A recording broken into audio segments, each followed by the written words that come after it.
how come you got sober at 21? I'm like, oh, the consequences got really like a lot fast. I don't care about career. I don't care about my health. I don't care about the people. All I care about is this liquid. Friends and family were at their wits' end. I wanted to be an actor, and it kind of, all of that had died. And I just remember looking in the mirror. I've been in and out of hospital with all sorts, and my face was so puffy from all the alcohol consumption, and my eyes were dead. Yeah. I can't have a relationship with alcohol in any form. I just can't. And so when people are like, yeah, but you're not an alcoholic anymore, I just kind of have to be like, yeah, but the thing is, if I pick up a drink, it will be curtains for me. That relationship with self has been a beautiful journey, and one just I know that I would have ignored.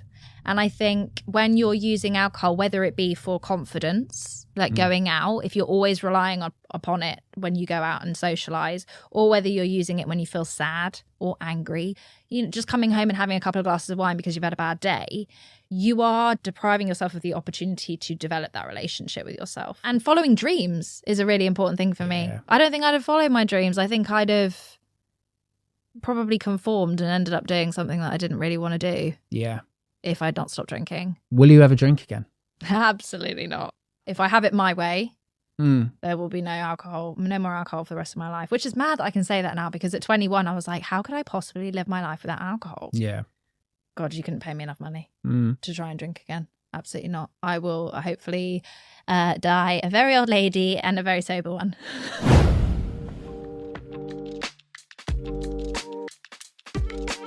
Welcome to School of Rock Bottom with Oliver Mason. I'm an actor, a voiceover artist, and a recovery coach who's been in recovery many years, and I know firsthand that rock bottom can be the greatest teacher and the springboard for a beautiful life. And as you know, I invite fellow creatives and all inspiring people that have hit rock bottom, survived, and thrived. This is a podcast of hope and how to get out of the darkness and into the joy and into the recovery. And that's why I'm so excited today, because I've got the irresistible Issy Hawkins in the studio. Thank you so much for having me. I'm so glad you've come down, Issy. Thank you so much. And we're in a different studio today, so this is very exciting. It is very red. Yeah, it is. So it's hopefully going to bring out my rougey cheeks and lips. Yeah. Maybe. I really appreciate you coming down today and bearing your soul with us to help us. You're somebody that I've really admired online for a long, long time, doing some really incredible work. So a quick bio on Issy. And if you don't know who Issy is, well, shame on you, but you will do now. So Issy Hawkins is an actor and content creator with over 100,000 followers on social media. Wow. After graduating drama school in the pandemic 2020, Issy decided to focus on advocacy work as a means of encouraging other young people with addiction issues to ask for help. Taking to social media to share her experience, and she hasn't looked back since. Issy navigated nearly her entire 20s sober after a stint in rehab at the age of 21 and is passionate about dismantling the stigma. She is also the child of a recovering alcoholic also. And for full bio, please hit the show notes right now. Wow, quite a journey already there. I know you've watched the show before and you know how I'm going to start. So I'm going to ask you, maybe with the hardest question, to take us to your rock bottom moments, or one of them. And then we're just going to expand and get into the light from there. Yeah, sure. Absolutely. So my rock bottom moment, there were many, as I'm sure a lot of people end up saying, but the moment that I always go to is the moment that I ended up asking for help. And it was kind of the day that I woke up on my sofa about to reach for the vodka bottle, because that was the place that I was at, drinking in the morning, and realizing that my boyfriend at the time had walked out on me. He'd just reached the end of his tether. And but like not remembering it until sort of 15 minutes into waking up, that he'd gone. I'd been fired. I'd lost my job. I was working in the advertising industry a few months before I'd been fired for falling asleep in a toilet drunk. I had attempted to do work experience at The Guardian and at like Bloomberg magazine, and I turned up drunk to that and been found out. Friends and family were at their wits' end. I wanted to be an actor, and it kind of, all of that had died. And I just remember looking in the mirror. I've been in and out of hospital with all sorts, and I just remember looking in the mirror, and my face was so puffy from all the alcohol consumption. and my eyes were dead. And I was 21 at the time. And I just remember being like, all my friends were coming back from uni at that time. And I'm staring in the mirror and I look like a 50-year-old alcoholic. And I just remember being like, every good thing about me is gone. And that was the moment where I was like, this has to stop. Like, I know where this ends. I'm the child of an alcoholic. And so I know the story. And I actually had nowhere else to go with my drinking, I don't think. Like, I actually don't know if I'd carried it on a few more weeks. I don't know where I would have ended up, other than being sectioned or God forbid, dead. So yeah, it was that moment that I thought, I need help. Just feeling like all my options were exhausted and that every good thing about me was gone. Wow. Thanks for sharing that, Issy. A lot of identification there as well with my own story. Unfortunately, mine came a little bit later, not at 21. You mentioned there that you're a child of an alcoholic, one of your parents is. Did that have a bearing, do you think, on your rock bottom? Do you think that played a part kind of getting you there? I know that's quite a tricky question to ask. Absolutely. I think so much happened later on. Things got crazy when I was a teenager. And being the eldest child of an alcoholic absolutely had a bearing on the fact that I bottled so much. I was always the strong one, and I didn't share with anybody. I didn't open up, and I carried so many residual feelings of pain and anger and hurt at having protected my parents' drinking from the other parent, at having to kind of step up and take on more of a parent role. And then my parents divorcing when the other parent got sober. And the breakup of family, all of those things, stuffing all those feelings meant that I was walking around in life I was drinking on that hurt. Yeah. And I think where I'm so lucky is that my parent did go into the 12-step program and got sober and kind of paved the way for me to do that later on, and knew how to handle the whole situation when I was drinking. I never thought I'd end up there though. Yeah. I never thought I'd end up the same as my parent. Right. I hated alcohol for the longest time. It's amazing to hear that one of your parents, though, kind of inspired you then to get into recovery. That's a really nice end to that story, though. Yeah, amazing. Yeah. And that, like, whenever I share that in recovery circles, or if I share that in a 12-step meeting, there are so many mums in that room that will be, like, inspired by the fact that me and my parent, our relationship is amazing now. Or so many mums or dads in that room that are inspired by it and want their relationship with their child to heal, because me and my parent are in an amazing place now because we've grown together in recovery. Yeah. There's such a big debate around genetics and environment, nature versus nurture. I don't know how you sit with it, being within the context of your upbringing, but I know a lot of the stats kind of show that it's probably more the environment than actually genetics that you grew up in, which might determine it, if there is a kind of shift in balance. Well, you sort of taught quite young that alcohol was a way to sort of cope with emotions. Was it sort of stuff like that you think probably made it more likely that you were going to hit the bottle? Yeah, I think so. And not just in like the household, in my wider family, alcohol's always been a coping mechanism, but also a way to have fun. Like I would say alcohol was there constantly. Yeah. And it's been a problem for loads of people in my family. We've got a lot of alcoholics over the years that have been in my family. So I would say, when you watch a parent deal with their own pain through drinking, and also when they are hiding it and it becomes like a shameful thing, that must have had a bearing on my thinking. Yeah. Because I remember very young, at like the age of 14, having a bottle of vodka in my wardrobe and drinking it when I felt sad. Even though it was just little bits, I would like put it into the cap and drink it. Yeah. But I would do it when I was like angry or upset, rather than it being about just experimenting and having fun. Yeah, got it. I mean, I love the way you share all this stuff online, by the way, and I've been massively professionally stalking you the last couple of days and going through all your It's absolutely brilliant. Everyone go and check out all of Izzy's content on TikTok, Instagram. It's absolutely brilliant and bang on. And one of the reasons why I brought you on is I'm scrolling and going, yep, I agree with that. Yep, I agree with that. And often when the algorithm throws me, people in the recovery community, sometimes I can be a little bit like, that's a little bit dangerous or that's a little bit off. But I always find you absolutely bang on. That story you just mentioned about drinking alone in your room is something you shared on TikTok. I remember you, and I'm amazed how gracious you are when people throw a comment and then you rebuff with is it called a stitch?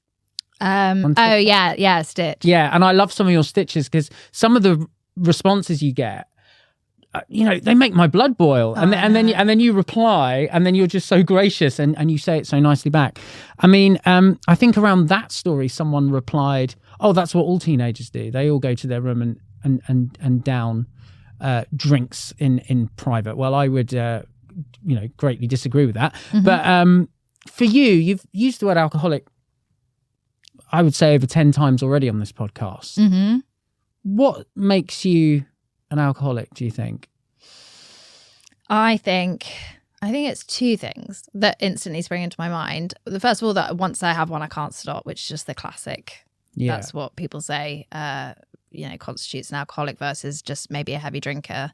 I don't understand the idea of putting a wine bottle back in the fridge with half of it still in the bottle. That makes no sense to me. Like, it's all or nothing with me. Yeah. And also that I use substances to run from emotions. That's my problem. I find emotional upheaval. I have a lot of emotional upheaval, maybe self-created, a lot of it. And my instinct still to this day is to use something to make it go away. Yeah. Use something to make me feel better. Yeah. Sometimes completely on autopilot. It's not even a rational decision. And that's the problem is I'm like, sometimes I'll look back at a time period and I think, God, I was in relapse there. Like I was on the way to relapse there. And I should have seen the signs, whether it be that I'm smoking loads of cigarettes or I'm, I don't know, just doing lots of extreme, eating too much, not eating enough, like whatever the thing is that I'm using to run from myself and my feelings. I mean, one comment you got when you were sharing your story, which again, you replied to, was you can't be an alcoholic in your 20s. Classic. And I read that and I was like, wow. And then again, you answer in such a nice way because, I'm like seething reading it. Mm-hmm. How do you control yourself with comments like that? I mean, obviously you can be an alcoholic pretty much at any age. Mm-hmm. How do you go about answering these kind of questions? Do you have to take a deep breath or does it just come from a passion of wanting to break down the stigma? Yeah, like it's partly that. Like I'm so revved up about this stuff.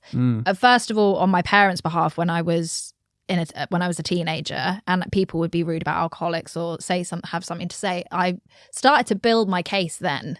And then I would say the amount I've come up across in my 20s as a sober person or as an alcoholic in recovery, I've just learned to sort of be like, well, that's a you problem. Yeah. Do you know what I mean? It's not like this stuff exists out there. People think this way, and that's okay because they might not have had an interface with it. They may not, and lucky them to not have addiction in their circles.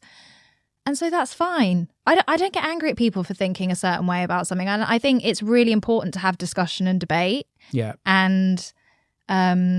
And if anything, I flipped it very early on when I got those kind of comments, I was grateful for them because I thought, great, I can now talk about this or I can talk about this. And it encourages that conversation because we're never going to break down the stigma if we don't understand that people think this way.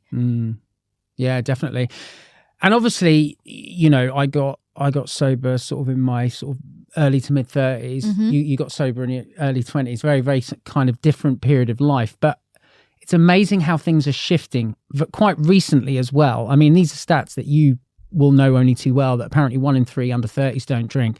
There's actually a new stat that's come out that 39%, very, very, very precise, 39% of 18 to 25-year-olds don't drink alcohol. That's insane to me. I know. I can't believe it. Out of choice. Out of choice. It is. Well, yeah. I mean, that was just nowhere. I mean, the world was nowhere near that when I was 21. No. Nowhere near. Probably not even when you got sober 9 years ago. Oh my God, no. How do you find being online in the space you are with this kind of sober curious movement, which I guess can include anybody that just might want to give up alcohol for any reasons, through to kind of heavy drinkers, through to full-blown alcoholism? How do you find sort of navigating those three groups online? I think it's really tough because I think there's different messaging for each group, or there needs to be different messaging for each group. Because if you're somebody that, like, for example, is in the space and is sober curious and is maybe doing it to feel good about themselves and has noticed that it has a positive effect on your life, and then you decide to drink, say you have 6 months off and then you decide to drink, which is totally, cool. The alcoholics watching that content will be like, oh, well, I can maybe have a drink. Yeah. And so I think it's a really interesting time because we're seeing a lot of content creators, we're seeing a lot of people talking about sobriety, we're seeing a lot of alcohol-free brands, and we're seeing just this massive surge in content around this stuff. And I think some of the messaging, if delivered in the wrong way, can be dangerous for the wrong people. And so I have to be careful about how I speak about certain things, I think, because it's a big responsibility. And that's one reason I think your content's really, really impressive, because I think you cater to all three groups. I'm not quite sure how you pull it off. I was doing that. No, you are. And I think you could be in any three camps, go onto your socials, and there's really good content for all three. And I just think the way it's phrased, it's safe for all three groups, if that makes sense. Yeah. So again, guys, go check it out. Another comment you have online, which I think might be quite interesting to talk about now, is I think when you turned 8 years sober, someone turned around and said, why are you calling yourself an alcoholic? You're not an alcoholic because you've not had a drink in 8 years. Yeah. Do you remember that one? Yeah, you're not an alcoholic anymore. And do you know what? I remember there was a phase where I was like, I'm gonna stop necessarily using that word as much, because maybe it can become an identity. It can become your whole identity. But then I was like, no, there's a reason that we do it. And it's just to kind of remind yourself that I can't have a relationship with alcohol in any form. I just can't. And so when people are like, yeah, but you're not an alcoholic anymore, I just kind of have to be like, yeah, but the thing is, if I pick up a drink, it will be curtains for me. I honestly know that deep in my core. And I've watched people I was in rehab with die. Yeah. Because they convinced themselves of that. And I'd say probably 65%, if not 70% of the people I was in treatment with are now dead. And other people in, as a girl I shared a room with who was in her 20s as well, who is no longer with us. And I just think, what a tragedy. Yeah. And so when people are also like, but what, you could try. Why don't you try drink normally? And I think, why would I risk everything? What a stupid thing. Why? The question then for me is, why are we so adamant that people should drink normally? Why do we want everyone to drink? This drug has just infiltrated I wish everyone society. could take cocaine normally. Yeah. It's ridiculous. It is mad. Yeah. It's mad thinking. And then as soon as I started sharing online, actually, like about 6 months into sharing online, I had a moment where I thought, I've always referred to myself as the weird one. I'm the weird one. I'm the special case because I'm sober in my 20s. Yeah. But then I started to be like, actually, the narrative around alcohol is weird. Very weird. Very odd. Yeah. I think you've just highlighted really well the difference between someone who is sober curious, who maybe then has a drink 6 months later, to someone who's, recovering from alcoholism, because one won't have many consequences. If you don't have a full-on drink problem, you might just have a bit of a hangover the next day and, damn, now reset the clock. Whereas for people like us, it could, I go there the same, like it could end in death. I take it that seriously. One metric I use personally, sort of the difference between, say, heavy drinking versus alcoholism, for me, I'm not saying this is right. In the NHS, you've got all these questions, and now it's alcohol use disorder, and it's mild and severe. And the question I always come back to is, can I be sure I can stop at 1? Yeah. Can I be sure? And if the answer is I can't be sure or no, then I'm powerless over it. Yep. And I think a heavy drinker, if you took them into a pub and you said, right, you're only going to have 1 pint today, right? Can you guarantee that? I think most heavy drinkers can say, well, I might want to drink 5 pints, but all right. I agree. Whereas with me, I might have 1, I might have 10. Might come back in 3 hours like I've just promised you. I might come back in 3 days. You just have no idea. Might come back in a good mood. Might come back in a terrible mood. My behaviour might be quite amusing, or it might be horrendous. Might wake up in the morning with all right mental health, or I might be paranoid, anxious, depressed, and I've got to cancel everything. Yeah. And I just love that simple question, can I be sure? Because I do think a heavy drinker can answer that. Yeah. And you're right, that is so the difference. Yeah. And I can't understand that thinking. Yeah. Because it's a tool for numbing, actually, for me. And I don't know when it flipped into being that, but it's like, I want to keep going until I feel a certain way. Yeah. And actually, I don't even think I can feel that certain way anymore. I think I tipped over to a place where I can't get to that level of like comfortability where it's good. Yeah. I just want oblivion in the end. Yeah, exactly. Let's not go to sleep. Let's pass out. Yeah. Yeah. Let's see how far we can take it. Yeah. Yeah. That real dangerous, destructive stuff. Yeah. I totally get that. Something that you talk about a lot online, which I think is really good, is sort of like, and I love this, you're not afraid to talk about like previous behavior and shame and the stigma, around that. Is for you that powerlessness, is that about behavior as much as anything else for you? So it's not just about how many you're going to drink, it's about the behavior that follows. Oh my God, it's probably about that more. Like I just became a crazy person. And I was not, my relationships in my life mean a lot to me. I'm one of 4 kids and my siblings are like my life. And I started to see how my drinking was having a huge effect on them and my friends and all the people that I care about. And I didn't care. That's what it did to me, actually, was made me, I cared more about being drunk than I did about the people in my life. Did your friends change as well? Mine really started to change. Like all the people that were my real friends suddenly weren't around and I was hanging about with some very questionable characters. Oh, yeah, exactly. And that they're the people that actually, when you get sober, disappear quite quickly as well.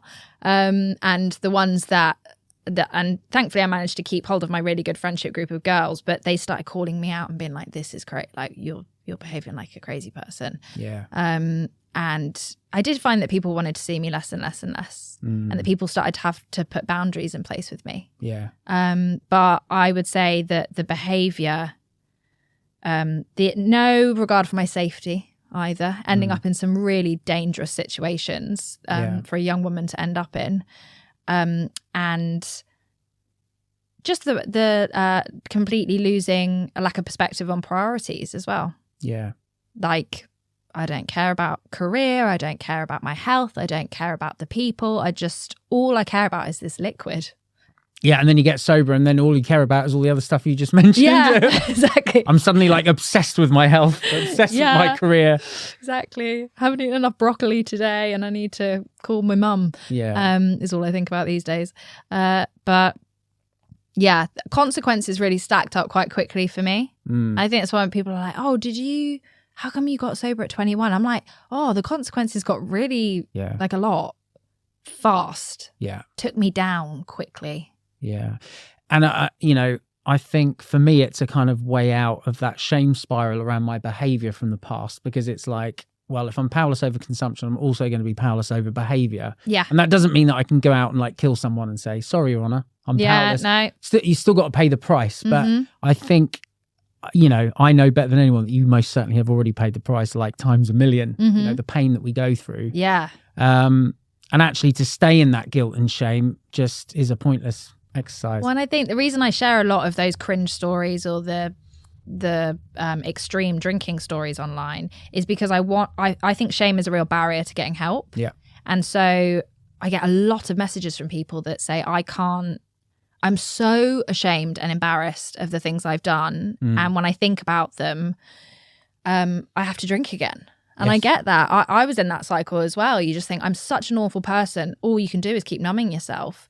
And if we start sharing those stories and being like, it's okay, other people have done similar things, you're not well, is the biggest thing. It's 100% part of the cycle of addiction, isn't it? Yeah. You go out, you have a drink or a drug, you become powerless over consumption, powerless over behaviour. You wake up the next day, you feel guilt and shame, so you can't handle it. So then you have another one, and round and round you go. And then you're stuck. So the only way in recovery is you got to find a way to get rid of it. And you got, for me, that's shining a light on it and talking about it, sharing it with another person that understands. Yeah. And then going out and making amends in whatever way you possibly can for your behaviour. And then you clear it away and it's gone. Yeah. Whereas I don't feel connected to any of it anymore. I feel like I'm so far removed from that person that it doesn't hurt me to talk about those things. Yeah. There's a word that you used to use a lot, I've noticed, called the fear.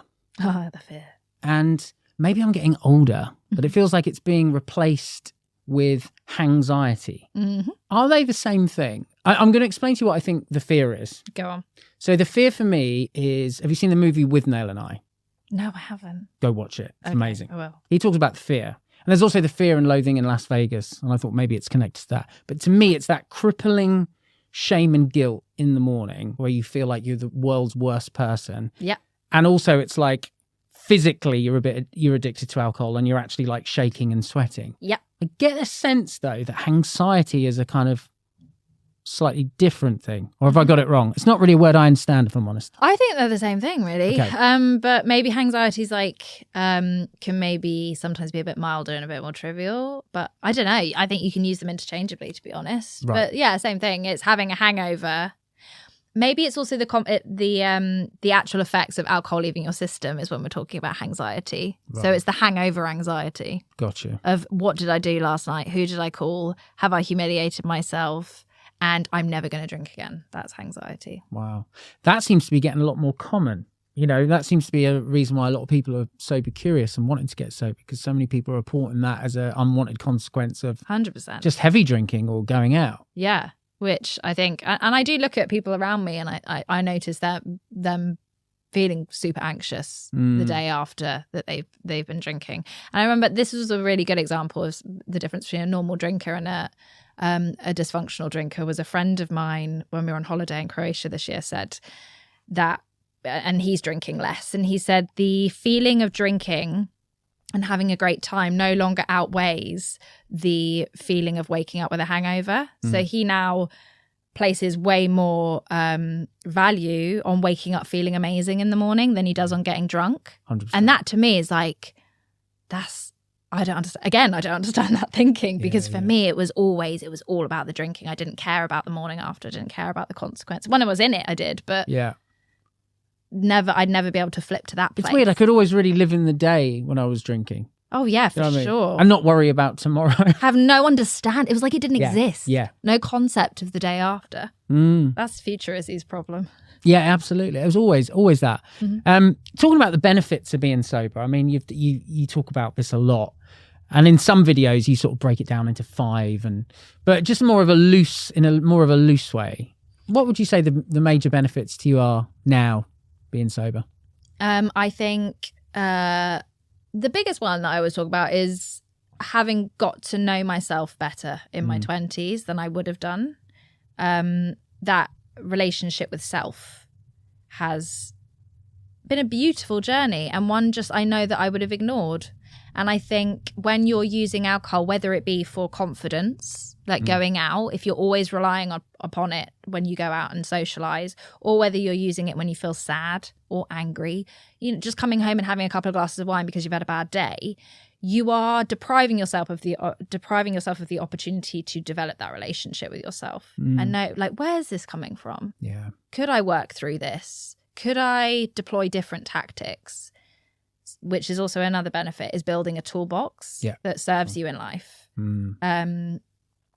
To just deal with the world and deal with people is an amazing benefit. Yeah. Having more time and money and all of those things. Yeah. I interrupted you. No, I actually interrupted you. Carry on. Yeah, time, money, these are things that I love. These are things that I enjoy. Yeah. And following dreams is a really important thing for me. I don't think I'd have followed my dreams. I think I'd have probably conformed and ended up doing something that I didn't really want to do. Yeah. If I'd not stopped drinking. I was only really passionate about drinking, really. Yeah, which is a bit sad because I'm really passionate about lots of things, but it just blunted all of that stuff. And like the time you lose from being in the pub. I would just permanently be in a pub or in a club or just out drinking. And so like gaining your weekends back. And that was the thing as well, was drinking on a Friday night or drinking and then drinking again on a Saturday. You'd lose your whole Sunday. You just lose a whole weekend. That was that. I think you said somewhere as well online. I told you I've been doing a lot of professional stalking. Yes, mate. I'm gonna freak you out.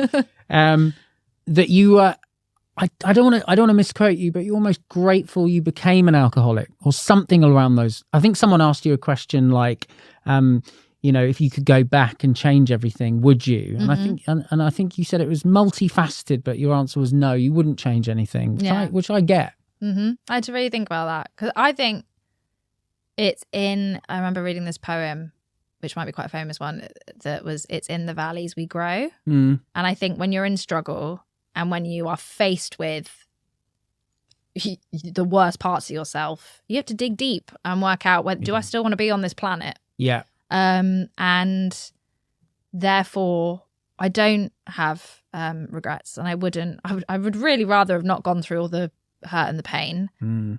But I think it allows me to empathize more with human beings and to help others, which I think is the whole reason we're here on this planet. Yeah. Really. Yeah. And to gain a deeper understanding of myself in order to gain a deeper understanding of the world. And so I'm not mad. Yes. At that. I agree with you. I mean, I think, if it hadn't have gone into alcoholism for me, I'd probably still be a heavy drinker. And that would be horrendous because like you say, I'd just be in the pub all the time. My physical mental health would still be shot to pieces. I'd decrease my life. I'd look terrible. Yeah. The list just goes on and on and on. And for me, I had to like go to that next step to do all of that work. Yeah. Because I was so emotionally immature before recovery. I didn't really have any sense of really what I was about. I kind of was just, I guess, a kind of in denial hedonist. I just thought, I just want to take everything. Like, why am I on this planet? Yeah. What's it for? May as well just grab everything. And I was just angry. And now I like to think that I'm pretty in touch with who I am. I'm watching Married at First Sight Australia at the moment. I don't know if you're watching it. I'm not, but... There's a lovely couple in there. There's this guy called Tim. He's 51. And, every time he's opening up, he just shuts down. And my wife's making comments like, wow, there's a 51-year-old man who just can't even go into any emotional life at all. I think that would have been me, Yeah. Well, I think it's a lot of people. Yeah. I think it's... And alcohol gives you an easy way out, or any kind of drug, like whatever it is. And that's a shame. I think nurses, I might be wrong on this, but so don't quote me on it, but palliative care nurses say one of the things that people most often say when they are on their deathbed is that I wish I'd gotten to know myself better, or something to that effect. Yeah. That's so sad to me. Yeah. And there's so much opportunity in this world now to distract ourselves, to never get to know ourselves. Yeah. And that's a shame. I did not know I was as well, I was 21, so there was an element of me just not knowing myself because I was young. But I know I would have put off that journey. How do you find that now, not distracting oneself? You've got over 100,000 followers over your social media accounts. It's probably a lot more, even more than that now. It's probably gone up double in the lot since this podcast. There you go. I've got a very modest following on social media, very modest. I had someone on the podcast a couple of months ago who's got a lot of social media followers. And I think one of the TikToks had like 750,000 views or something. And, and I'm getting all these...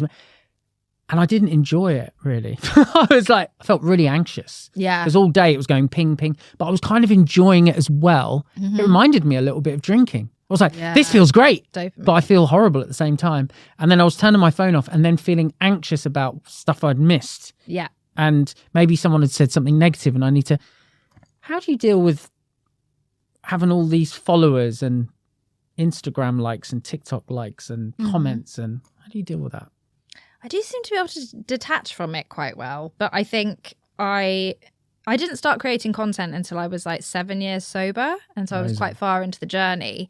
And I'm very grateful that I did it then and not earlier, because I would have used it as my raison d'etre. I would have used it as my, I guess in 12-step we call it your higher power, but like it would have... I love that, raison d'etre. What does that mean? My reason to be. So... That's great. It would have become my whole reason for living, probably. Yeah. And it would have fueled my ego. Whereas now I'm just kind of aware that it's a way to talk to people. Yeah. And connect with other people and deal with the stigma. But I think early in recovery, it would have been really dangerous for me. And it's clearly resonating with people, you know. I get that with this podcast. I mean, I literally started it. I know everyone says it, but I genuinely meant it. As long as it helps one person, it's been worth it. And I know most people are like, oh yeah, whatever. But genuinely, but even in the last year, it building, sort of getting a little bit obsessed with metrics and data. And it's like, my wife's the first one to turn around to me and go, listen, Ollie, why are you doing it? Mm-hmm. To help someone. Well, you've done that. Yeah. You've achieved it.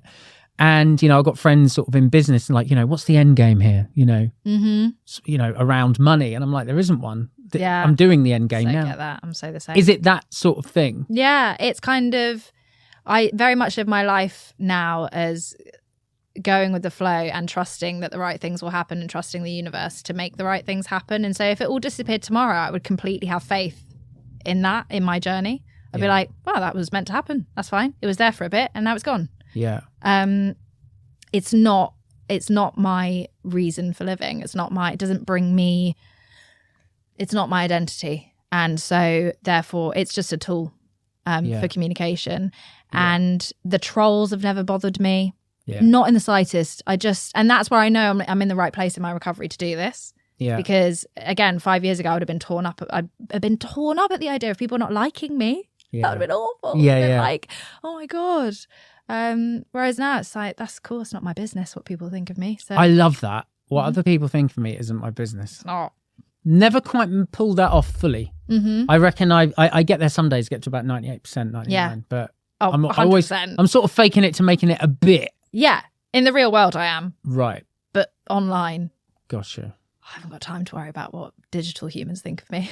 Yeah. No, good idea. Mm-hmm. And I love it as well if someone's sort of like, I think you had someone called Billy, but spelt differently, and you were like, Billy? I think it might be Billy. It was just a little hint of sarcasm, but not enough to be like rude. It was just done in a very charming way, which I thought was great. It's good. Yeah. I really liked it. I was like, I like your style there. That's really good. Bit of a tricky question, this. I've written it down, and I think I'm just going to blast you with it. Go. Will you ever drink again? Absolutely not. Wow. Okay. I am not in control over the plan. Whatever happens, happens. Yeah. So, you know, for today, I'm not going to pick up. Yeah. But if I have it my way, there will be no more alcohol for the rest of my life, which is mad that I can say that now, because at 21, I was like, how could I possibly live my life without alcohol? Yeah. Now I can imagine where on earth I put it in my life. Absolutely same. God, you couldn't pay me enough money to try and drink again. Absolutely not. I will hopefully die a very old lady and a very sober one. Brilliant. Hopefully in the same care home. That'd be great. That'd be great. Issy, let's do a podcast. Don't know why suddenly I'm an old cockney, but anyway. That's great. My great aunt's in a care home at the moment. She's a bit of a cockney. She's 101. Wow. In an Islington care home. She's brilliant. Oh my goodness. All she wants to talk about is Rod Stewart and the Arsenal Football Club. It's brilliant. So that's the ticket to that is the old ticket. Age. That is the ticket. I'll remember that. Write that down. You know, going to write that down. So many things to cover here. One thing I wanted to talk to you about.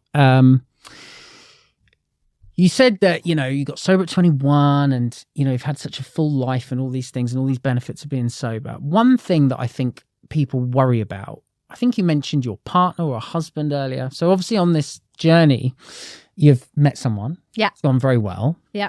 And you're married. I am. And I know something that you covered, which I thought was interesting because I think people are worried about, is sort of dating, relationships. How have you navigated all of that as a 20-year-old something in the world of Tinder and Grindr and whatever else there is out there? First of all, stay clear of those. Yeah. I did it once and it didn't end very well. Yeah, I remember being like, one of the things people always bring up is sober dating. They're terrified of that, sort of like, I know I can't drink. Yeah. But I don't know how the hell I'm going to meet the love of my life sober. Sober sex is another one that people get really upset about. They're like, how on earth does one do that? Probably better for guys, to be fair. Do you think? Yeah, I don't want to say too much, but it's worked out better for me, I think. That's good. I'm thrilled for you and your wife. I think that if you develop sober confidence, which you naturally do by going out into the world sober, every time that you do that, you're forming new neural pathways. Yeah. To naturally have confidence. And so dating becomes a lot easier. And I actually found, like, sometimes it was stressful and it would cause me anxiety. And I'd be like, oh my God, I have to stare into the eyes of somebody for 3 hours without any wine in my system. Like, that is intense. It's just all about lowering the walls, lowering the mask. And I do know that can be really tough. Did you meet in recovery, or is this someone that you'd known? No, they've never seen me drink. So wow. That's I'm in the same boat. Yeah. Amazing. My wife says things to me like, "Oh, I couldn't imagine you drunk," and one half of me is like, "Oh, that's nice," and then that little alcoholism part of me goes, "That challenge." What are you saying this? What? Oh, I see. You want to see you want me to unleash? You should see this part of me. Yeah, you should see this part of me. Or else, how do you know me? Yeah. Reason for relapse. Yeah, that's mad thinking. Yeah, I know. Yeah, so they've never seen me drunk, and that's lovely. That is really nice, isn't it? Because they've also got to know the most authentic version of myself, of 100%. Me. And I knew. You could also watch and hopefully, like, none of the people I've been with will see this, but that you can see as my sobrieties, as the years gone by, or as I've done more and more work on myself, the quality of relationship has improved. Right. Yeah. In terms of its levels of toxicity and dysfunctional behavior, and my authenticity in the relationship. Did you wait a little while before you started dating, like when you left rehab, or? Sort of. Don't worry, you don't have to disclose your dating history. No, because it's an important lesson. I dated somebody who was in the rehab, like not in the whilst we were in the rehab, after we left. Got you. And they relapsed whilst we were in the relationship. Ouch. Which a lot of people were like, don't do that. Don't get into a relationship with somebody when you're both quite newly sober. And I was like, I know better. And I didn't really. Yeah. And so that was, and I used that relationship to make, he was using it to make himself feel better, and I was using it to make myself feel better rather than doing the work. Which is something I think a therapist said to you in rehab. She did. They? She said you something. Really have done I told you. I tell you what. I freak my guests out. They come on and they're like, "Have you been living like in a tree outside my house?" Yeah. But said, "Are you addicted to relationships?" Yeah. This therapist turned around to me and was like, "But alcohol's not your primary addiction." And I was like, "What are you talking about?" And she said, "No, relationships are." And I did, at the time, did not understand what that meant, and I now do get it, because actually, around all my crazy behavior was always a bloke. Right. Was always a relationship, and a lot of behavior would happen around that stuff. Got you. And had you not got sober, you probably would still be in toxic in the relationships. Madness. And I think they'd have got more and more toxic, actually. I think they'd have got worse and worse and worse. So, yeah. Yeah. And I think you said as well that your husband drinks. He does. Because I know this is something that people who are maybe, it could be full-blown alcoholism or sober curious, like, well, how's that all going to work? That then means I've got to have a sober partner and all of that. My wife drinks. Barely anything really. But how do you find being around alcohol now? And it honestly doesn't bother me in the slightest. Yeah. I just know that that's not something I can, like how I imagine people with a nut allergy just would be like, I can't eat those. Yeah. That's how I look at alcohol. I just know I can't have it. Yeah. But we had alcohol on our wedding day. We got married last year. And I was one of the only sober people on my wedding day. And that's cool. I just know it's not something I can partake in. And if it makes other people feel comfortable, or if they enjoy that as an accompaniment to their food or whatever it is, that's fine. Yeah. And I think you can have a drinker and a non-drinker in a relationship. I think that's, as long as they're a healthy drinker. Like, if I was with an unhealthy drinker, it just wouldn't work. No way. There's no work for me either. Yeah. There's other benefits as well. I remember I was going for a walk with my wife the other day, and I was talking about something really deep around, I can't even remember what it was about, but it was quite kind of 12-steppy. Mm-hmm. And Mel just goes, she went, oh, look, bluebells. Do you know what I mean? Whereas if I was with someone else in recovery, that probably would have consumed a couple of hours talking. Yeah. It's not that she's not interested. It's just like, well, there's a bluebell. Let's move on. You know? Yeah. I sort of get the sense that maybe if I was with someone in recovery as well, we'd have lots of sort of unnecessarily intense questions that sort of kind of forces you to be a bit more normal, for want of a better word. Yeah, absolutely. If you're not watching this and listening to this, I just did air quotes. Air quotes, you did. Before we jump into a bit of your acting stuff, because obviously you do all this amazing work around mental health awareness, but also you're an actress or actor, however you wish to be described. I mean, I don't mind either. Just quickly, what do you think about zero alcohol beer? I just want to get this one in. Or zero alcohol wine. Okay, I reserve the right to change my opinion because it has changed. All right. Over time. I didn't touch any of those drinks for the first 6 years. Okay. And then I ended up having a no secco. Yeah. A few years ago and being like, well, that was fine. Yeah. But then I was actually reminded the other day by my husband that there was a point where I said, don't buy me any more of that stuff, because I remember having a glass of it when I was sad and being like, why am I doing that? Oh yeah, that's weird behavior. Yeah. And since then I've kind of got to the place where I'm like, the problem with it is if you have addiction issues is when you open up the door to it, what else are you opening up the door to? And that's a question I'm asking myself now at the moment. Yeah. And people are very split on it, aren't they? Yeah. And so when the door's flimsy, what else is going to come through that door? Yes. Is my question. Because since I first tried that no secco, it's been fine. Yeah. But then I haven't really, nothing absolutely crazy's happened to me. Yeah. In that time. So, emotional stuff has happened, but it's nothing really terrible's happened. So I'd be like, well, would that have an effect? Yeah. I don't know.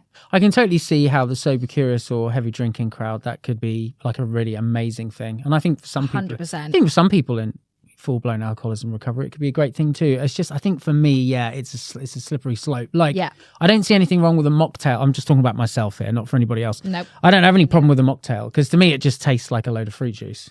Yeah. I think that I've never had a zero beer or I've never had any of them just because I'm assuming they're designed to taste like the real thing. They are, yeah. Yeah. And you didn't like the taste?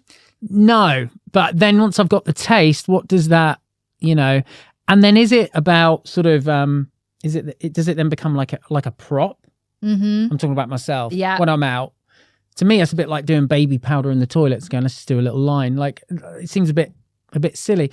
I mean, one thing I noticed early on is if I ordered a Diet Coke in a tumbler, I'd go, can I have a tumbler? Everyone would just assume there's a Jack and Coke or something 100%. So I think that's been my thing with it. But having said that, sometimes like I love a really good ginger beer. Same. Because it's quite, feels a bit more adult, doesn't it? Yeah. I think it's a really interesting conversation. I mean, those drinks do save lives as well. Yes, they do. They do. I think like 0% Guinness, for example, I think it's having a huge, I saw it, there was advertising for it at the rugby.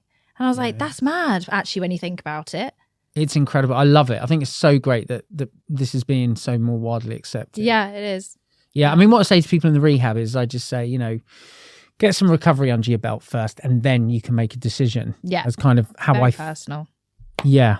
Yeah. I'm sure it's something we'll be talking about over the years as Yeah. Now, you're positioned online, at least, as the sober actor. Oh, God. Now, obviously, you went to drama school, Talia Conte, right? Yeah, Talia Conte, yeah. You, Conte, that went a little bit. Sorry, I'm really into football. I didn't want to correct you, but yeah. Sorry. I'm really into football, and it's the ex-Chelsea manager as Conte. So I think that's probably why I went. That happens a lot, though. Does it? Yeah, it does. My God. So embarrassing. No. They didn't call it Italia Guardiola or something. Go completely wrong. That went right over my head. It's all right. Man City manager. Don't worry. Okay. No biggie. All good. You graduated during the pandemic as well. Oh, I did. Wow. Get the violins out. Yeah. It wasn't great. I feel bad for you for that. Yeah. Especially, I think, because it took me 5 years to get into drama school because of the whole alcoholism thing and the rehab thing. And so when I finally got in, I was like, this is so exciting, and was so grateful and enjoyed every single second. And the week before our showcase, they announced lockdown. Blimey. And that is tough to ratify because you're like, oh, all this work.